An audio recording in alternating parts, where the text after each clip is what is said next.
o ka bila ɲɔgɔn na o kɔsɔn o tilana parce que nabi burama ka bagan ka ca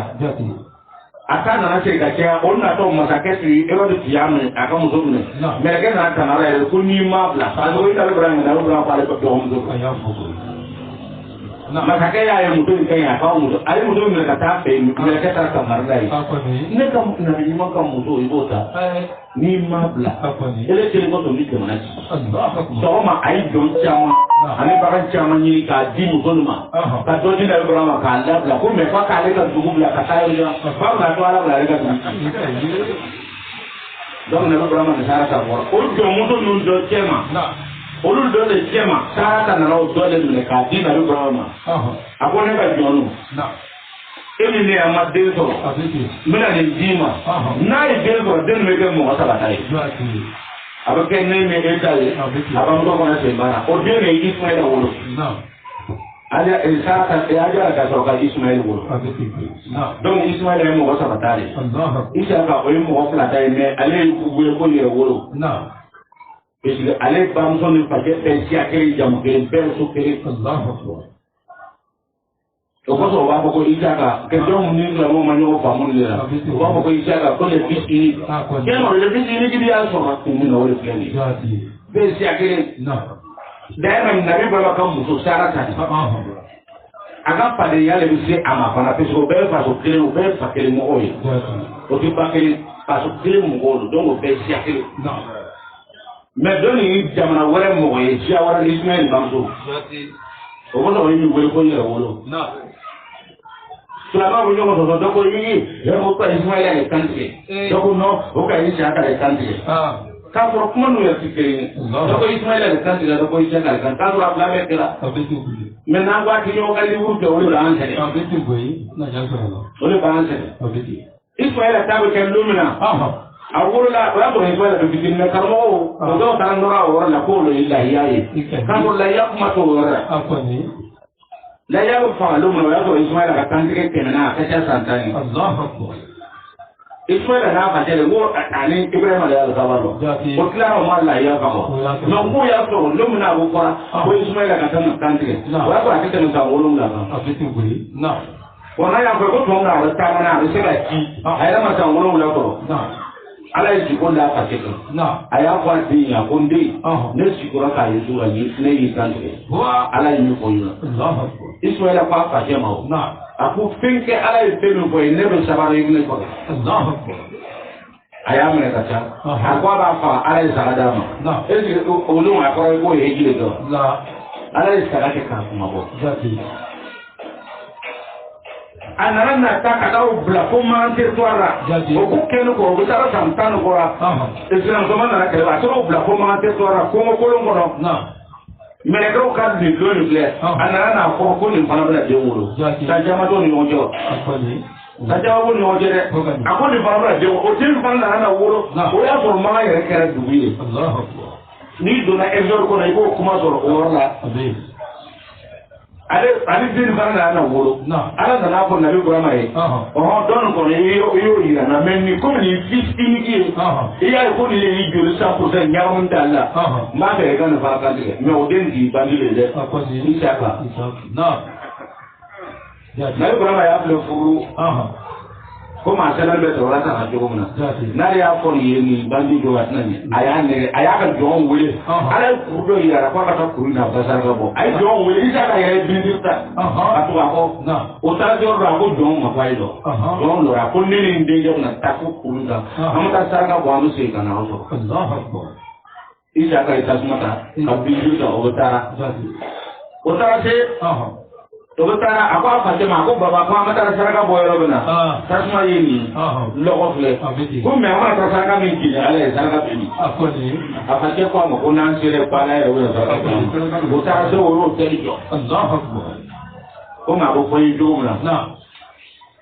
tafsir la an b'a la mais o yɔrɔ ninnu dɔw bɛ an b'a ɲɛfɔ o ma se ko a fɔ ko an b'a bɛɛ se o bɔtu k'a kalan o ye a damana kuma wɛrɛ ye mais an k'a dɔn a sɛbɛnni bɛ ten o taara se o y'o hotel lɔ a yɛrɛ y'a o ye bɔgɔ nɔ a yɛrɛ y'a dɛmɛ parce que olu tun tɛ saraka bɔ n'o ma masiba ye lɔ fɛn dɔw b'a lɔ gɛrɛsi min ka sa o bɛ se ka jeni min kan o kɔsɛbɛ o k'o lɔ la denkɛma y'a ɲininka ale bɛ a ko baba ko an donni nin bɛɛ kɛ ko mɛ an mana saraka min jeni ala ye k'a bɛ nin a ko an ka baara kɛ dɔrɔn ko n'an taara ko ala yɛrɛ bɛ na sara n'a ti y'a fɔ a ko k'o don o tilara ka sɔrɔ k'a foroba minɛ k'a fili k'a la yan fɛ a ko a b'a fara kan tigɛ ala ko sisan tugun k'ale ye dɔ fara confiance kan ka sara d'a ma t'o kɔnɔ ale kɛra jumɛn ye n'a ko dɔ in la yɛlɛ kɛra jumɛn ye a bila dɔw kɛra bon nabi Ibrahima bɔli ko o yɔrɔ nin na kɛ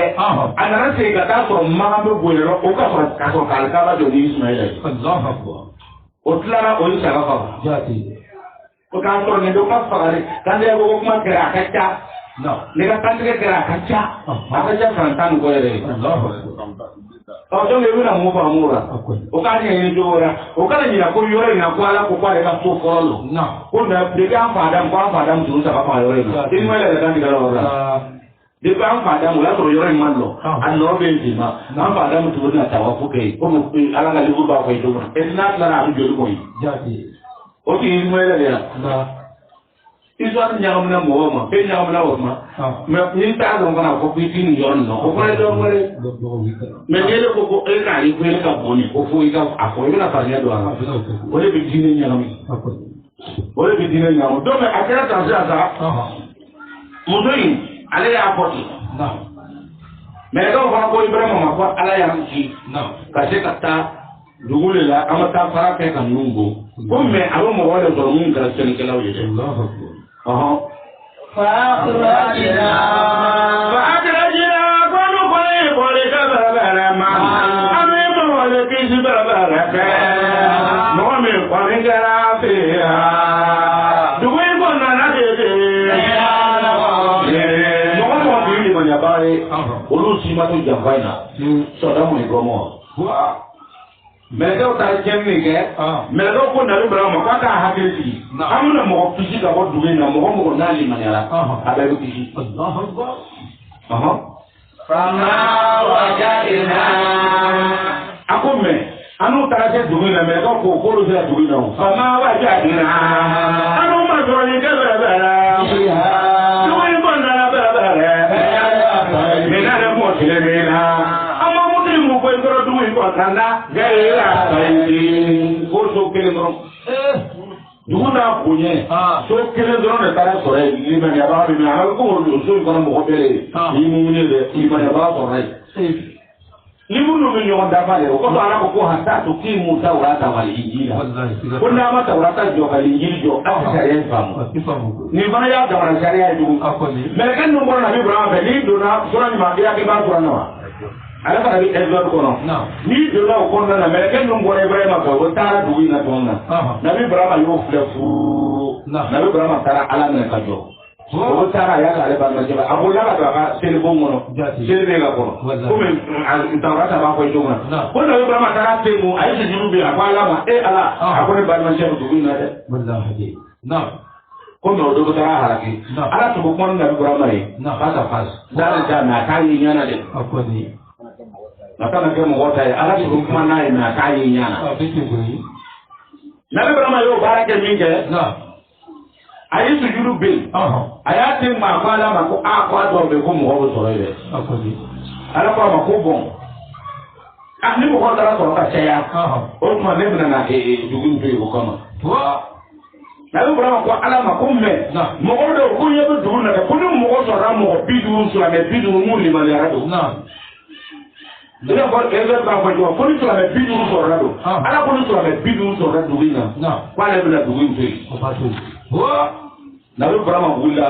a seginna tuguni a nana sujudu karamɔgɔ tora o histoire de ta ka na yɛlɛma ko se tun nana fada 50 ko a nana kɛ ten k'a kɛ ten ka farinya don. ko nabi Musa k'o de ye kira kunbɛn k'a fɔ a ɲɛna yi Muhamadu ko ala fɛ a ko awɔ a ko ala ye seli de di yan ko fada 50 nabi Musa ka seli de bila ko Muhamadu ko seli ka gɔlɛn dɛ ko e ka mandenw mana se seli kɔrɔ donc c'est que n'o le Musa bɛ seli dɔ la bi Muhamadu fa ko seli ka gɔlɛn dɛ o tɛna se 50 kɔrɔ n'an ka taa an bɛ taa ala dara a bɛ dɔ bɔ a la ni Musa tun tɛ an tun bɛ tobi 50 Fario le quoi. C'est-à-dire, elle a dit que ça. Non. Il a fallu livre quoi nous t'aura nous. Avec ta histoire doit le flot qu'on a modifié gagner. Ah bah le quoi, ah le truc le livre dans. Après tout oui. Au cas où on est resté pas ni monter tout. Ni là quand il y a ta yaro. Ni yore na bi bra ma wulla. Akwala ma ko mo bi du ru to re. Non. On est que c'est pas la vie au Péron. À la police, on a plus d'une sorte de vie, n'a pas le coup de comment. Mais le Brahma a voulu la Miguel, à ce que la tour de Canada, à quoi la mapille va pas d'opi, copie du route d'avant de soleil, copie d'un enduro, ma fille à le soleil. Oh, aïe, par la suite. Donc, n'a pas ta matière reflet, c'est par la tour de Péron. Le conseil par la parce que le problème est que les béquets abora n'a pas avec ces tournis quand n'a pas la ma fille baraka pas de copie du gabal qui pourrait comme mon final nous aurait alors comme quoi le problème est que ni mon final nous aurait les manettes or à douina ne le douinté n'a le problème abora atara c'est gratuit kana sabana après la ma quoi il y a baraka kwa de mi ya de magini na de na kumara be na so na kale jawi be ma kwa dia na le kumme ko bina ni e so man di dura be fa do be bina ndu so kumme bita ba do ko no so na pala ta ke ala ko ma ko ma ke ele kama mo bisa ba na bi ba ma bora ke gra tu ni ma ko ba ke gra tu ni ai se dure da la su ju ni Atikira kana kwa alama kwa mi Ibrahim ala ko watakaza dawa Ibrahim kanya ala ya leta peri kumbe amara kitu mtu ali Ibrahim useta kuma ko parce bina bisaba atorka go ko me mungando ala kwa makoni mungo so ramite ba Allahu akbar ala kitu go na Ibrahim kama le ni mungo so dugu complet donc tu vas mettre donc comment tu peux ici ah dans la route de jama ka ko na le te do na dugu mi je da vraiment ni ke ka ga ajen do na be akwa ala ma kwa do pe na wale ala ma ko ni ko te ale vraiment c'est na le kuma na ra so na le sara ale ta kuma tu ni ajen be ni ko me mo duru do ko mo atara na ya ji ga ji mo bidu ko na da mo duru ka ala ko ma ko be na ele le jatti ko son ali ba ma ke de kam be dugu na ni mo duru so ra min saranno kalimariya ne be dugu to kama Allahu akbar wa ko na ko ma ko ada ma pa le ti kuma min ko ko le no tara mo duru ma do dugu ala kila asabe lu so la mo ko ha kila ni dugu la dugu ha kila o tara ko lutu na akeli anaka ge na fla na lutu na ka ge fla lu taba do no su na to be hala ka mudo abe tara hala ge aka mudo ki ya jamba ba ko le kona ko fuye na ko mu rata nui wa mu rata duti kena ta hata au da na mini ibadi na soya ba kana ta huma ko fla yo ke ya ko ya ko yi ka mo do go ta imu dumman an kere kira sharia me mitani ja ma ni ko ma am rai ke lutu ki aka ma ba lutu do ka ko ne ka ni do ya ta ko ta ni ngawo ko mu to garbalo mais am ka ngawo bu ye mais e na sharia min kente so na ba mo ni abai na ko kan yi to ba e be kai ba ta ni ngawo ko lutu do lutu ka ya mara do nu ka ya mara ile haya ndama ko yesi o to ba ka ma ko mu do bo jam faro akoni o ba ka mo ko na ya ko yo che jam fa me jam fa ba ko so ko ale ala ma ba ka so yo jam fa o ta ka ma le bitu ko no to ba ka lu ko be wo ta ka ma lu na hala ki lu o to ra ka no ko ja lu mu do to ti wa ko hala ki ala ala to ra ka ko ba ti ni ka ti ni jati nene bora ta kala mangama ana ro ko wa ko ku wa ali ku na mo no haya gadi o ta ni ga ta mo kuma ko mi tabi ka ke ne ka bla mo do mi ko ta se la ko ti pa la ti seri pa la ti seri ti do ati de ku nya fo abeki mo ti pa ko mo ra ko fa ka ma isi ta ti dana ma na so ne kuma jara ni ne na e fina se ka la ti bo la te ni ko ma bla na pa ti bla ni ne ta ra na ra ta ra ba no mo wa to ga do ka pa wo e ti ne ko bla e ti ka ta ba na ba ti o ko da ile donc nabi Ibrahima na ata muso nabi Ibrahima ta histoire garata nunu bora o ta nabi Ibrahima ya sujudu be na sujudu ko duru abala darra ka fuka dibile fuka na lo mo duru wallahi kom ko na ma ko ni ba ko do mo duru mo se ka so Allah du wala gira donc a fi ma ko ni ko ye do ko to la nunu ko ma ko lu la ta ni bara ni ke ya famu na amata doli وتركنا أبو وتركنا أنا يدوني دبلبلا أنا يدوني دبلبلا كله إلى فيها يوين بنا لا دبلبلا أنا كم وقن يا أبو أنا وقن نصرة على أذان من نصرة بجمع كني دبلبلا من جمع دبلبلا فآيات أبو بلغ نبي موسى نقول يا نبي كم تمنى من آياتنا نرى نبي موسى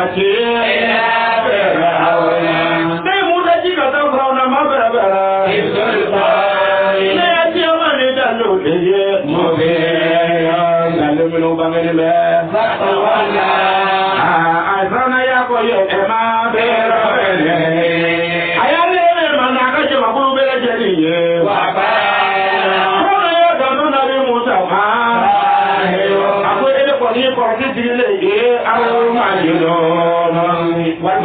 Akoni korte se e mutara biu pale bele do te mo si dire ja ko la tan ni ko de ni lan ke ka korte kon na se ki pato ya bi brona tu na ma re ka wo ko ti ko ha brona ko ya yo ka mo do bi halin sin aga be do re sa ra ko brona le ka ta kiri ko ya o ye feno do bi ta na se na ko so na do le bo yi ara do ko e do mi ta e ga bi bi ta no ele ka se jita o ka wuri ka tama yari yari loro ma no e bara ka bara panna na je li ma je le na je yiti la do olu ko le ka ko fra na le tu ga ka do ko ka mo do ko fa ti su le do olu ti su le do o yo yo ba mo di ko su le ha mi ko ka fra na ti ka do ko fra na le su le ki ko ke do ka fra ya su le bi be ni no am do fra o je Ako Yahudi beno. Salati utati. Ko salati ko Yahudi. Yahudi dumulo. Basi ko fara ona le salati. Kuma ko Musa na ka mo. Ko na ke diwo ko no. Ko lu se ka to dumuli ke na ko fo. Ko lu ka ta benere tin benu. O lu ka ta o don ko Yahudi. Yahudi ya ko don ko haramu. Don ba ni bo ka ni ko ka bo le. O do ba ni bo ko la. Ko ya o je feno afeti donc ko ngada taw di lawo yore fa la ko wan mo sa ke urfan okay to se bu sa sa ki ni na ba da ni sa ko le okay awen ti olu ba ko na yan ke ka du ko le ma amo ko le ko ni mo ko na lo ji mo ko na lo Allah olu be se ka Allah o melo mo le fa ke di no o ka ja ba na ko ba mo Sidana basi o be se ni o ba wo ba ga ora ko be se ti a o o lu be se ni na o be ti ko ga jare ni murmu ne ni ko jama en ni se mo yala nyaati ko no te ni se mo na nyabo ko jama ko ni bi yelde afeti ko to lu be ti wo lu ko na ya ple na bo no bila kama madro o bo o le tane o ko bila rafasu na ko mu to kono ko mu to kono na sundu ko tiani no kuma ne sikiri oga ko ni bila rafasu ko mu to kono na tiani lela ta siyamu na sungaro kono ila ni sai ko tiani ta ko fo te ka chenga Allah imai wala wala una ta no ona ra ye si obo kuma ko e te pela so e te pela so bo za wala wala una ta wala ma kuma za la ka sa la ka amaka kuma za la ka sa la ka kuma te gi da do yo ka to la na wi obe obo obe de ne no ide ba ke Ibra mo ko kasi ele pa mi ko do mo do mo ra o te ile bi ma ke do no bo ka yi se Wa se da to be. Se da to be no se na ro ba lo ta. Wa to se de. Ojo be de. Ala na shara kwara ma ka kuma da la. La ka ga ka kuma da ji da ba. Wa wa ana ga wele ka ka wala ka ga. O kele. Dulu wa. O benge. Nunu so kile na jogoro bo lu ko na ya de ko na ya ni jula kam ko nu do o bota o bota do na abo to ile rati ya ba abo pa akara ji na abo watarati na na ala tarai to le ayatan ne ala tarai na ka ko le to la fa musiha buwin gonnana lillahina mughayya kafuna muhammadu sallallahu alaihi azab al-alim jamata min na bi dinin ko se pare ala yoke ya ba mo wa ayatun fi Musa ko ayatu ko ka ko do kera na bi Musa ka ko rawo ni din na bi Musa londe iz arsalnahu ko ne fi Musa le ci ne ala Musa le ci ila fir'auna ka tafra na bi sultan mubi yadalu min badra Musa tara ma fa tawalla fa na bana ya gerenja ya ba mo be rokele aya gerenja katna na kan jama kulu be kaba wa qala li Musa ya ko na bi Musa le wo sahirun akwai ne Musa ne fara ya fara ya ko mo ko ale le o kala kala le mo ko ale le eviti kala ay Musa le pour akoni evitante ka ko sala fiu na take imangere no te mo tire ka ni ko ne ya be no fara na dara ya ako sai ko tiki na au maji walma na pabila no de o da mo te ni fone ko na ya ma ka la ya aha pa o mo inza mo ko no bere ka de na na na bra ni bro na ake wa jo no ana ka je ko no bere je ni pa na ba de na de yo lu si la to no se ya me ko ji ko na na bere Jake moni mon na bai ya to ago ko kera bere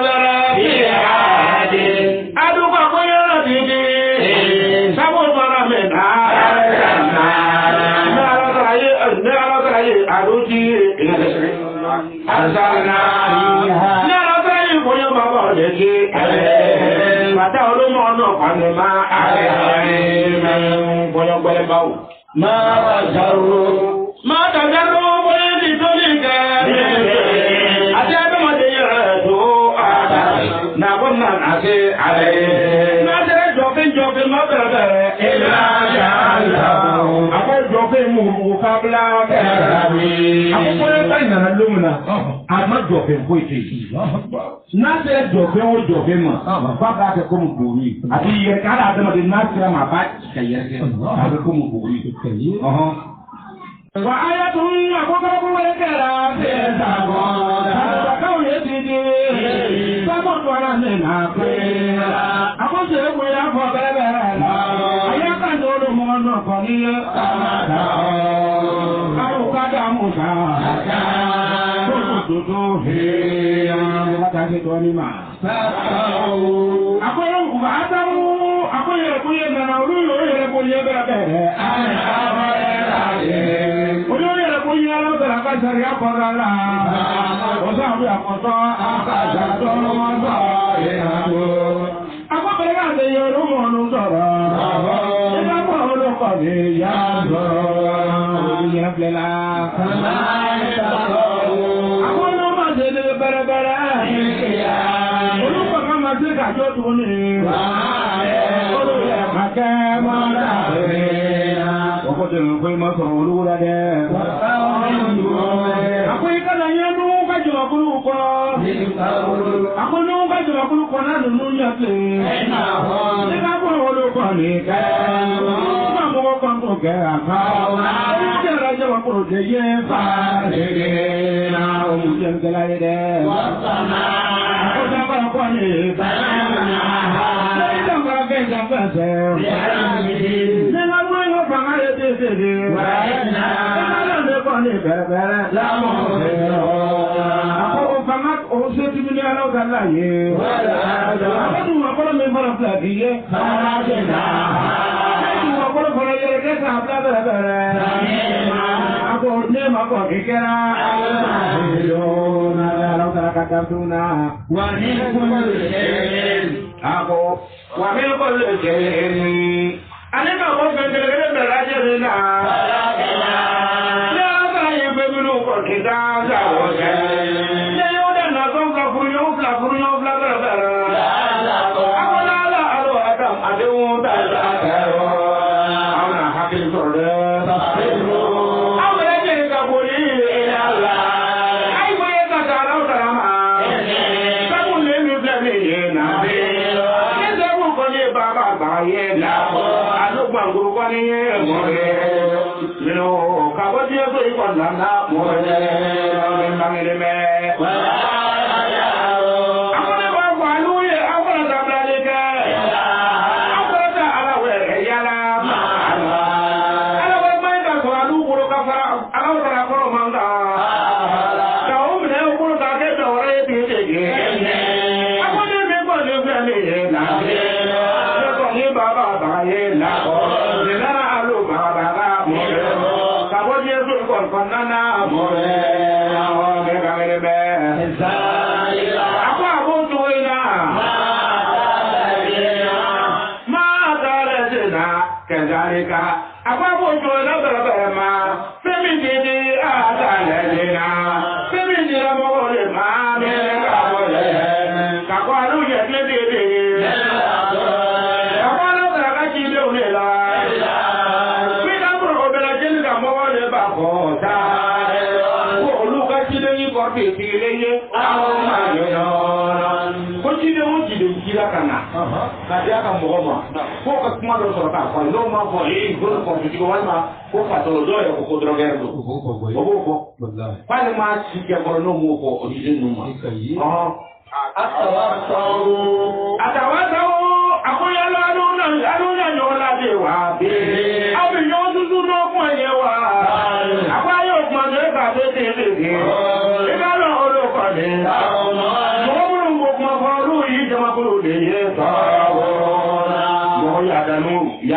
yadanu le bo kuma ko wala akwai ko ka je ado je olumo no ma ma du ko ma de ge be ma ro e ma so bi no wali de akwai lo mo hakiji ba ina je kira ta ko nan ko le mi ka mo hakiji mi fle di tan ba mo ne akwai lo mo waju ka mo hakiji ba ina je kira igalo ko fole mi flani ebebe tan ba wale mo bere babo muminu be no wallahi amon waju be muminu na ba do de ko waju ke do kwa ire mo ko ba mo edu ka ko na ya no ba de mo ko fa mo ako fa ja kir mo hakil di do ko na ya hakil di be ka ko na ti on na de wore ni de sita ba no ko te ta no de di la alo de ka yere ko na de hakil di de ke Abu hakil jini tan fa ul mu'min abu mu'min na fa na lawati na fa ya wa ma khalaqtu al-jinna abu ni Allah tara ma jina o da bo ile kama wa insa abu ni Allah tara ma da de na bo kama ila ya'buduni fa da na ba ka le ba na warka ke ya le da muzo ka ke na lu ka ke ala na o be do ara le no da ala ka le ti ya o da ba tu le do wa ma ka ha to le je ne ma do di kina da ko ile ta ma wa le ya ala de ma fa ma da ko ka ma ela le ya bo do wa ka le ba tu ngana na bwi da wa ko ile ka ma fa amala ra ko bla ka mo e ba do ara li ala li ma mo ru be do na ra mo wari kama afo e ka fo do community be ko to ya do na dire inshallah wa ya o be ta digi so wa na ga do na fo di de pe o di de oui pre na bo na be bi na oui kana o fo do abo fo ka abo na ga di ku ga la de mo adre do wa na abi ye Abi yɛrɛ k'a ka discours kɛ hali a tɛ kuma agrégé o la aw de ma gêné o la a kɛra mun an ka limamu an b'o ye o y'a kɛ ka tɛmɛ a bɛ kɛ n'o ta sigi o minɛ a tɛ se dɛ misiri mun ka sɔrɔ a la n'o olu welela hali a tɛ gɛrɛ yen a sigilen don ko fo président de kan na ale ɲana ale tɛna foyi ka na e k'o dɔn o ko n ye taamasiyɛn ɲuman yɛrɛ ye ma. O bɛ sigi nin baroya in yɛrɛ ten o tɛ kɛ a bɛ tile bɛɛ kɛ ko fitiri o ye yɔrɔ fɛ o bɛ fɛ k'aw ka kafiya jɔ dɛ o tɛ na aw taara jigin yɛrɛ minɛ dɛ ko fitiri ɲɛkɔrɔ n'o ye minɛ o tɛ kuma in fɛ n'o y'aw fo dɔrɔn o ta tɛmɛ k'o ka discours kɛ ten o ta ko ye agrégé aw la n'o wulila o b'u boli min kɛ tulo tɛ e fana i tɛ fitiri fana sɔrɔ so yanni i ka ɲɛw fitiri tɛ a tɛ se o don o b'u mun ɲɛ. Kamu kɔrɔkan ka sɔrɔ misiri la de politicien ka sɔrɔ a ka bureau la ni min mako dɔra min na o taa o fɛ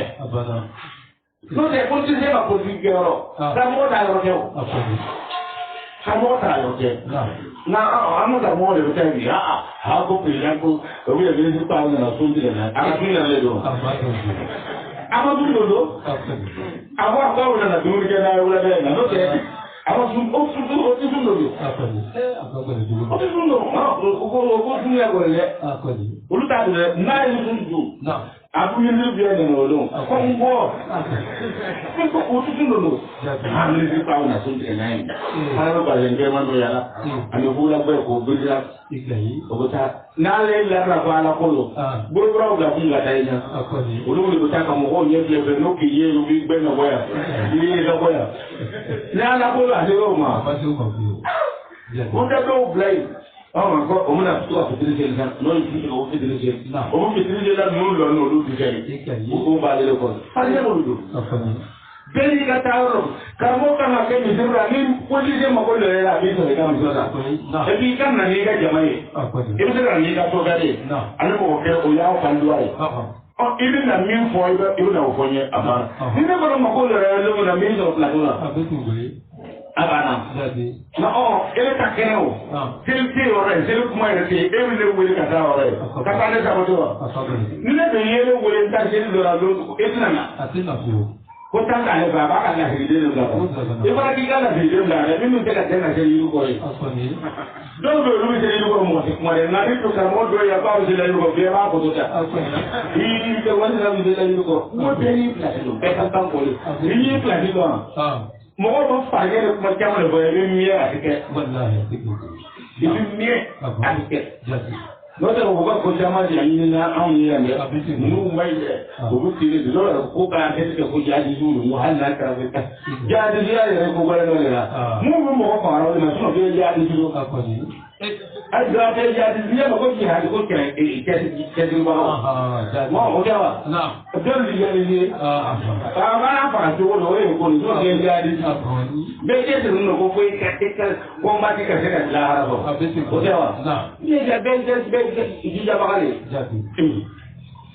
o ka fara mɔgɔw la dɔrɔn donc a bɛ ten de y'a faamu a ko ale ala ma adamaden ani diɲɛ dan foyi kama illa liya'budun fo k'a yɛrɛ bato mais wariko luko muso mɔbili an girinna o de la hatta zurtumul maqabir ko i bɛ taa barakaburu la ka ɲinɛ ala bato kɔ i bɛ taa barakaburu la i bɛ se ka sɔgɔ mɔgɔ si ɲɛ tɛ ka i yɛrɛ ka wuli ka na tila ka n'a fɔ mɔgɔ la a kɔnɔ tɛ ka dun walima a ka jan o t'a dɔn i bɛ da yɛlɛ i b'i ɲɛ la mɔgɔ la ka i yɛrɛ ta n'i ɲɛ lara o kan i t'a fɔ mɔgɔ ye i t'a fɔ mɔgɔ ye i bɛ don yen mɔgɔ de b'a to a k'a kaburu tun sennen don wa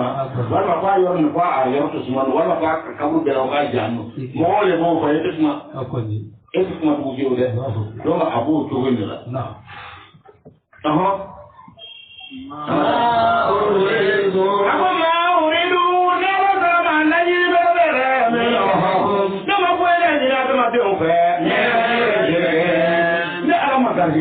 Ma fɔ a ye wa ka taa wari ɲini kana dɔ di ne ma ala ma gari a k'ale y'aw bila k'a k'a bato ale ala m'a fɔ a ye a ye n sara a ma gari a m'a fɔ a ye taa wari ɲini kana dɔ di walima a ye nin kɛ k'ale ala m'o kɛ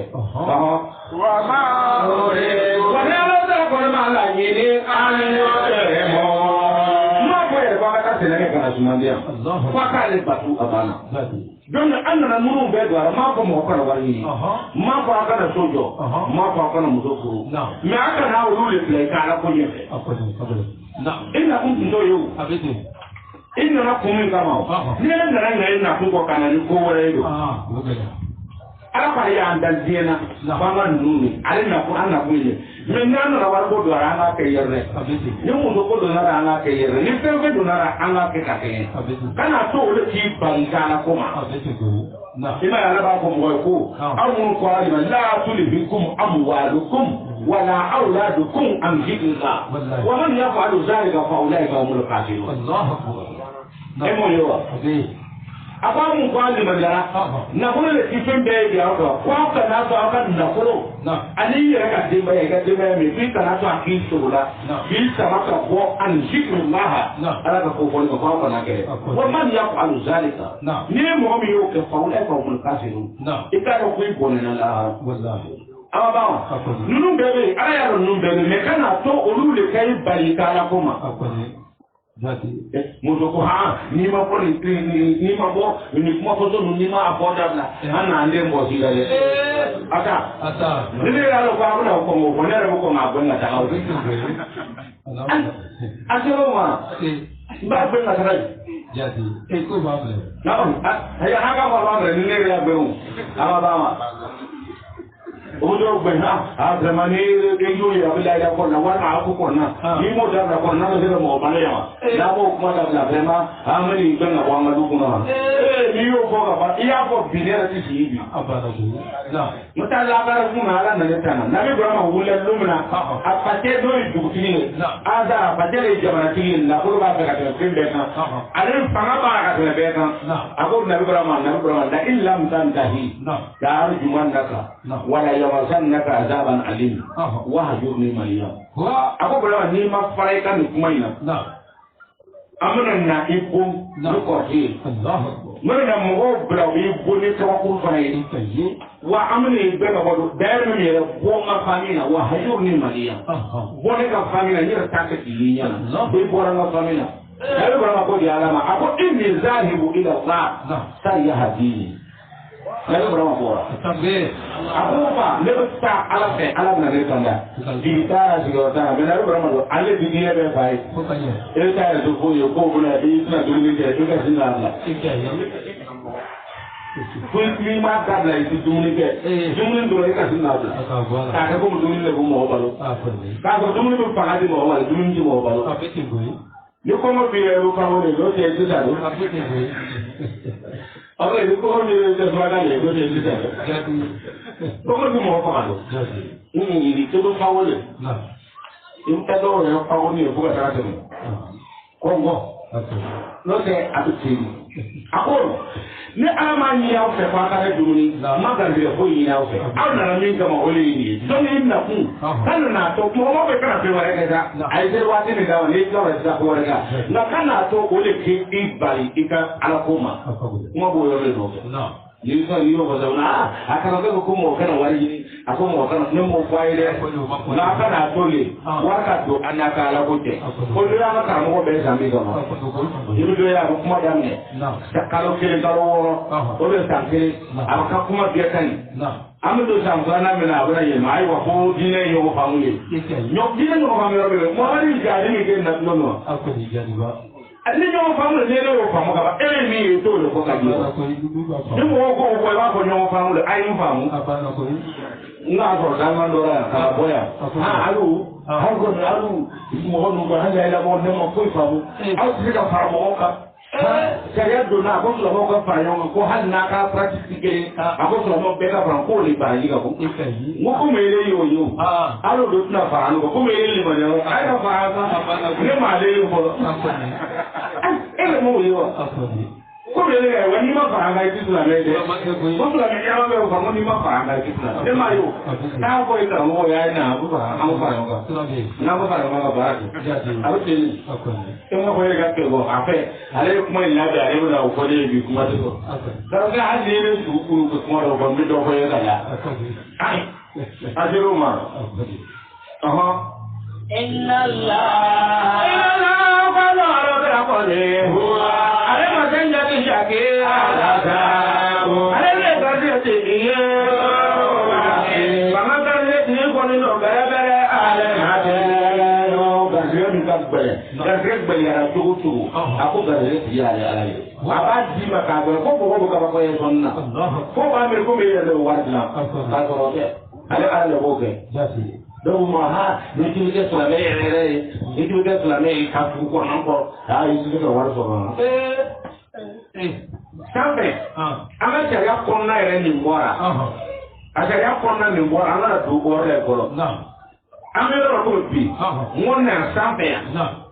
wa bi yo na arabu go asi wa bi sia juma be jamara juma na arabu go ando ko wo ko te ri di mon na do arabu do arabu ko do arabu na ya le do arabu ka jawa ka mu da ka bi ge di dai aba jama Allah o do do afani na ru mu be olu o mo ko ko le islamia o le do islamia le be de wa ko na to le wo na me to mo ko asiste biye afani ke kuma da de to bo e dum bana to e dum bana ko do ga de ma amu ba mo ko na be ka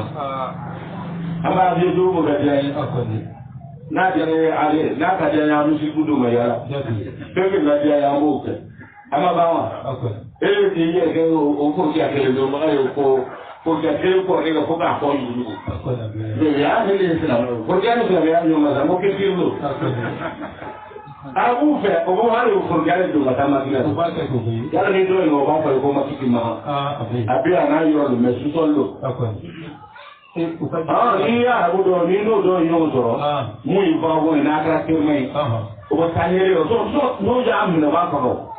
mais o to ba ka ma fana e bi se ka do tu do na se ka do akore ko mo ga yoro be ko se ka do akore na bere ka mo mi ko ya ma ko ri Allahu akbar ata ko watin zai na ngani tara ni mo ye american ne ni ka ye wa na ma tara ati to jo tan ko ke de abu na do e family ko tani e ato ri be ti ni akoni eu mais même on fait actuellement nous il y a eu quand il m'a gâté ni so tra bi no ata be ki ko ni americain ya donc lu ka ti les pays Allah akbar na ko ro ta ko ka ya ti je mu do ya be no ka yin do he ka ko ka ai ko bi ki ya ni ju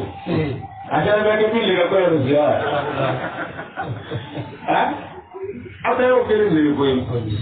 donc la ma ya ka da ya فإن الذنوب أخي قالوا جرموا بلا جنة قولي بلا جنة يومو ويضرب منوك رجرموا تولي بلا ذنوب أخيابهم وقالوا موقع جرموا يومو قتلي فلا يباجرون أولا نتري يدري جرموا إذا نقول أقول مقول فإن الذنوب أقول ما قل جمو للذين هم يظلموا مهم يجرموا مهم يتنمي يفهموا مثل الذنوب أقول جمو يونا بك أسابهم أسوموا فرأي أقول ما قل أوجو أيضا يفهموا غنيا إذا كتينك كوالدون تين كبيروكا أنا ما يدينهم يدين لك أقول صحيح ما قل فإن الذنوب ojú mi lọ òkọ́sọ̀nà àwọn ti tẹ́ máa mú gbà fara kẹ́ lọ́dọ̀ kí wọ́n kẹ́ èyí ìfàjẹ́ èyí kò lọ kẹ́ èyí mọ̀ jẹ́ kàkiri ní ẹ̀kọ́ lọ ayé ìfàjẹ́ mi yẹrẹ kíkà yé ti bẹ́ẹ̀ tá àwọn àfàjẹ́ tó ní kẹ́lọ́ lọ́wọ́ bá wọ́n lẹ́ka yé bá kọ́ ní bóòlù balò sẹ́ńdẹ̀ bá fẹ̀ nà àdójú bára já tó nù. ẹ̀ẹ́dùnmó lọ àwọn ẹgbẹ́ ayi ni mi bọ̀ra ayi cɛ ni tɛ o la donc a bɛ fɔ ma ko o jurumu in ko o tora fa e na zulu ma ko jurumu dɛ ni lezina a dana bi mɔgɔ ye mɔgɔ min dɔ la mu min tɛmɛni de kɛ nka a ko zanu bani a ko nin yɔrɔ dɔn e ti y'a ye donc n'a nana ko zanu bani c'est-à-dire a kɔlɔlɔ a nin yɔrɔ dɔ bɛ taa bi misira zanu ba o bɛ jurumu ɲɔgɔn de dɛ a ti ha bi yen a fa mɔgɔw dɔ kan. Wawo la min da o kan a ko lon de ni sai kyaman de ala ya ga yelman de wawo tin do wal ma mo de lo na ko ka ko fa ka la jama ata na jama aba ke mi ga fa mo yo aba kɛra kɔlɔlɔ ma bɛ a den kan a bɛ n'a kan dɛ donc o kɔsɔn o wujuru ninnu o kɔsɔn an bɛ to ka ba kɛ n'an ko yɛrɛ ko ba ko joli ko ayi sariya an donna n'i donna fɛngɛ kɔnɔ a tɔgɔ bɛ kuruju kɔnɔ kuruju b'a fɔ in na ko n'a bɛ ten a b'a tigi wele a bɛ na ni ba ye a ye bolo la kunna k'i ka ŋaniya fɔ faw ka bɔnɛ juru minnu bɛ a ka wuli ka bɔ i kan Muhammadu ka bɛnna kɔnɔ kɔnɔ ma ala na sɔrɔ ala ka sadira kan a ko ne ala de ye bɛyali kɛ e Muhammadu dusukun na wa wada a n'a an ka wulira kan i o wujuru jurumu in faw ka bɔnɛ jurumu la ko ne ala de y'a bɛn ka bɔ i kan wara fa a n'a ala ka sira kan k'a sɔrɔ k'i tɔgɔ bɔ n'o tɛ a ye san 40 kɛ cidenya don mɛlɛkɛw ɲɛ baara tellement que faw ka bɔnɛ jurumu mɛlɛkɛw tɛ se ka kɛ fo ala nana bɛn matanya dalam dulu kau pasti zafar kita paham sok ni ya kau wajib juli bukai wajib kita pada biar dalam untuk ini berbuat ini dona dari muda yang kecil lalu berapa ada doni dona betul dah manusia ubah korang saya munagi ya kerana tapi jadi korang lebih sedar ni tahu itu kekurai orang ada doni Awailu aku walu ada le aku baru mau doye kesa kami luka biara hiya ole kamu luka luna bere ada kami kwani kede yo adora anda itu tahu yang domina amora apa anda itu tahu mau yang domina itu tahu kami yang kumbejo aku no lu sera ko pone bo mo